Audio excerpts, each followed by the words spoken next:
2009, Ottawa, Canada, a government briefing room inside the Department of National Defence headquarters on Colonel By Drive. On a table sat a procurement document. It described a vehicle that did not exist yet, a 4x4 armoured patrol platform that would replace failing and inadequate machines across the Canadian Army. It would survive roadside bombs. It would protect soldiers conducting reconnaissance in hostile territory. It would be in the hands of frontline units within 5 years. None of that happened on schedule. Before a single production vehicle reached a Canadian soldier, the program would be halted by catastrophic testing failures. A major defence contractor would be placed on formal notice of cancellation. When that notice was issued, the government used the exact phrase "last chance." The entire project would cost Canada $1.2 billion. And when the first vehicles finally arrived in service, the war they had been designed to fight had been over for 3 years. Its designation was the Tactical Armoured Patrol Vehicle. Soldiers shortened it to TAPV. It became the most expensive wheeled armoured vehicle in Canadian history. It has never fired a shot in combat. To understand why the TAPV existed, you need to understand what Canada faced in Kandahar province between 2002 and 2011. Those were the years Canadian soldiers fought there, and in Kandahar the machines supposed to protect them were not doing the job. Canada's frontline patrol vehicle at the start of the Afghan mission was the Iltis, a light utility vehicle built by Bombardier, designed in the 1970s, possessing essentially no protection against improvised explosive devices buried beneath the roads around Kandahar. Soldiers rode in it because there was nothing else ready.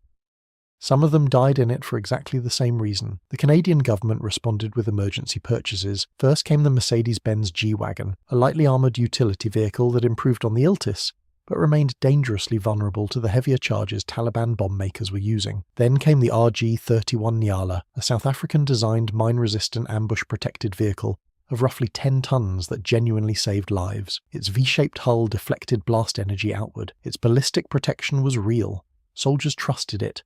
It worked, but the RG-31 had been purchased as an emergency measure, not a permanent solution. When Canada's combat mission in Afghanistan ended in 2011, the Army was left with a fleet of stopgap vehicles, an aging reconnaissance platform pushed past its design limits by years of bolted-on armour upgrades, and no long-term replacement in sight. The vehicle most urgently needing replacement was the LAV-2 Coyote, the Royal Canadian Armoured Corps' reconnaissance workhorse since 1996. 8x8, powered by a 275 horsepower engine, its chassis was at the absolute limit of what it could structurally tolerate after years of modification. A new machine was not a preference, it was a necessity. In July 2009, the Canadian government announced the Family of Land Combat Vehicles initiative. It was a plan to modernise the Army's wheeled fleet across 4 separate projects simultaneously. One of those projects was the TAPV. The requirement was for between 500 and 600 new 4x4 armoured vehicles capable of performing both the reconnaissance mission and protected troop mobility. A competition was opened. 8 major defence firms responded. The bidders included almost every significant name in modern protected vehicle design.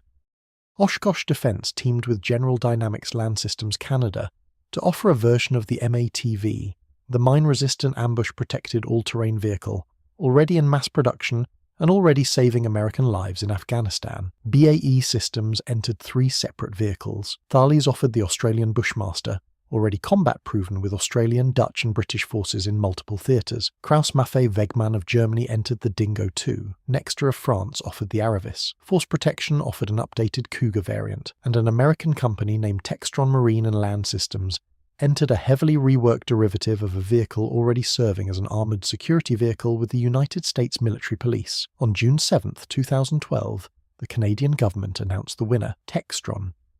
The acquisition contract was worth $603 million for 500 vehicles, with a support contract of $105 million covering the first 5 years after delivery. Total project cost, including infrastructure, simulators, training, ammunition, and logistics products across 7 Canadian bases, came to $1.2 billion. It was the most expensive wheeled vehicle procurement in Canadian history. Now, before we get into what happened next, if you are finding this deep dive into military procurement genuinely compelling, hit subscribe. It takes a second, costs nothing, and helps the channel grow. What Textron had sold the Canadian government was a protected 4x4 patrol vehicle meeting NATO protection standard, STANAG 4569 Level 4.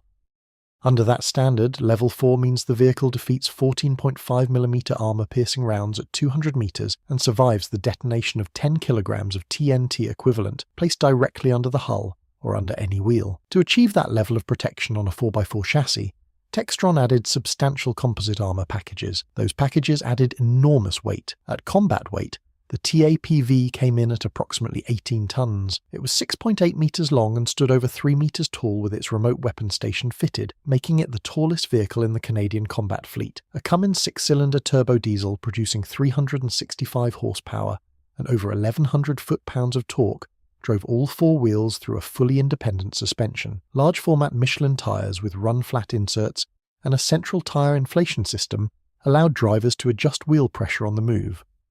On a paved road, the vehicle could reach 105 km per hour. Its operational range was 644 km. The weapon system was considerable. 364 of the 500 vehicles received a Kongsberg remote weapon station mounting two weapons simultaneously, a C6 7.62mm general-purpose machine gun and a 40mm automatic grenade launcher. The gunner operated both from inside the hull, watching through day and thermal sights with an observation range out to 10,000 metres. The electronic suite included real-time vehicle health telemetry, a digital navigation system, and a driver vision enhancement package. On paper, it was formidable. Then testing began. 4 pre-production vehicles arrived at Canadian Forces Base Valcartier in mid-2013. Reliability, availability, maintainability and durability testing, referred to internally as RAMD testing, began in September 2013. The vehicles were required to cover 130,000 kilometres, combined on cross-country terrain representative of actual operational conditions. The test was standard, the result was not. The extra weight Textron had added to meet the Canadian protection requirement was pushing suspension and steering components far beyond their original design tolerances. Components wore out ahead of schedule. Parts cracked. Structural connections failed under the stress of repeated off-road cycles. In July 2014, a test vehicle suffered a complete mobility failure. A second followed weeks later.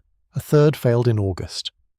A briefing note sent to Defence Minister Rob Nicholson in August 2014 stated that the programme had experienced significant technical issues affecting vehicle mobility, and that cumulative failures had forced a halt to testing. It had not covered anything close to 130,000 kilometres. In April 2015, defence journalist David Puliese broke the story in Defence News under the headline "Textron Faces Last Chance on Canadian Vehicle." Public Works and Government Services Canada had formally placed Textron on notice. Fix the vehicle or the contract would be cancelled. Strategic Studies Professor Martin Shadwick of York University warned publicly that scrapping the programme and starting over again would be a last resort because of the enormous cost of restarting the competition from scratch.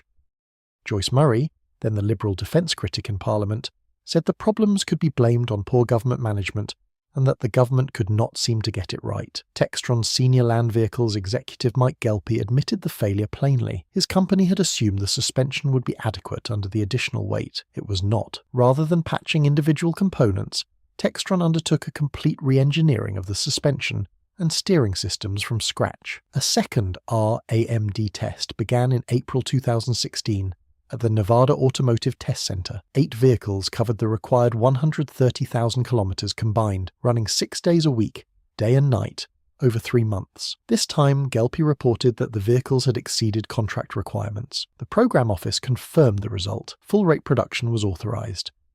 The first production, TAPV, was formally delivered to the Canadian Army on August 19, 2016. The 500th and final vehicle was accepted on December 18, 2018. The original delivery schedule had called for first vehicles in 2014 and full operational capability in 2016. The final result was first delivery in 2016 and full operational capability in 2020, a slip of 6 years against the original plan. The option for 100 additional vehicles was never exercised. The 500 TAPVs were distributed across 7 Canadian bases, assigned to 24 units across the Royal Canadian Armoured Corps, the Royal Canadian Infantry Corps, the Royal Canadian Artillery, military police regiments, and headquarters elements. 193 vehicles were configured for the reconnaissance role with a crew of 4.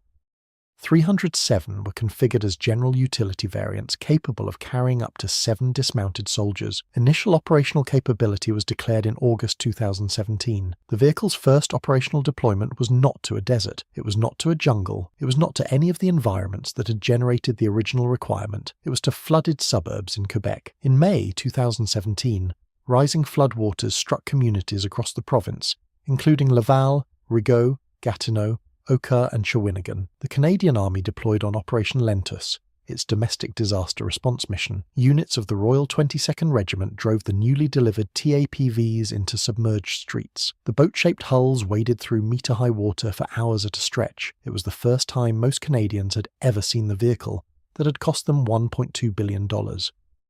The TAPV subsequently deployed to Latvia as part of Operation Reassurance, Canada's contribution to NATO's Enhanced Forward Presence battle group, later elevated to the Multinational Brigade Latvia. Canadian troops at Camp Adazi drove TAPVs through training exercises including Exercise Resolute Warrior in 2024, operating within a full NATO brigade structure alongside armour, artillery and infantry from multiple allied nations. The vehicle has not been used in combat at any point in its service life. Against the RG-31 Nyala it replaced, the TAPV offers approximately double the blast tolerance, superior ballistic protection, a remote weapon station in place of a pintle-mounted gun, and a far more advanced digital architecture. In pure protection terms, measured against the Stanag standard, it is a better vehicle. The difficulty is everything else. The Oshkosh MATV that lost the TAPV competition was already in combat service in Afghanistan by 2009. It was a proven, mature design in mass production, already saving American lives, and it offered comparable protection at a lower centre of gravity with the significant operational advantage of full fleet commonality with the United States Army. Multiple Canadian defence analysts have argued publicly that selecting it would have produced fewer technical problems, a faster delivery schedule, and a far simpler support chain. The Australian Bushmaster, entered by Thales, had proven itself in Iraq and Afghanistan and later in Ukraine, carrying more dismounted soldiers at a lower centre of gravity. The German Dingo II was in service with 7 NATO nations and possessed a mature, validated support infrastructure. The centre of gravity problem has defined the TAPV's service record. At 18 tonnes, standing over 3 metres tall on a 4x4 chassis, the vehicle carries its mass high. Between 2014 and 2019, internal incident reporting tracked 10 tipovers and 6 complete rollovers, along with 4 vehicle fires. Assistant Deputy Minister Pat Finn acknowledged the vehicle brings a high centre of gravity. A departmental spokesman attributed the incidents to operator experience, vehicle speed, weather conditions and the vehicle's height. In March 2024, footage of a TAPV that had rolled over on Highway 401 in Ontario circulated widely on social media, renewing public scrutiny of a pattern that had never fully disappeared. There were no fatalities. The vehicle's survivability systems functioned. The crews walked away, returned now to that briefing room in 2009, a procurement launched to equip soldiers fighting in Kandahar.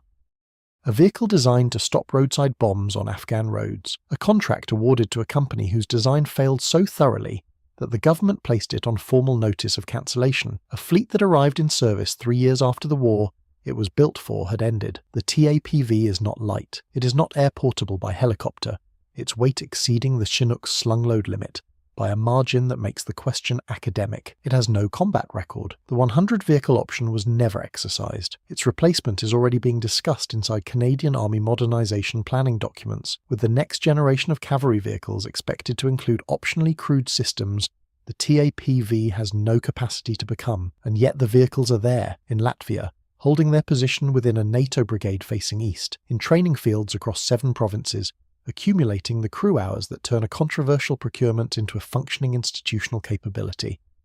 In the flooded suburbs where no lighter vehicle could go, the TAPV did not arrive on time. It did not arrive for the war it was designed to fight. It cost more than planned, took longer than promised, and failed its first major test program so completely that a $1 billion contract came within a government decision of being torn up. $1.2 billion, 500 vehicles, 0 confirmed combat engagements. That is not a success story. It is not a failure either. It is something more uncomfortable than both. It is what procurement looks like when the war ends before the vehicle arrives.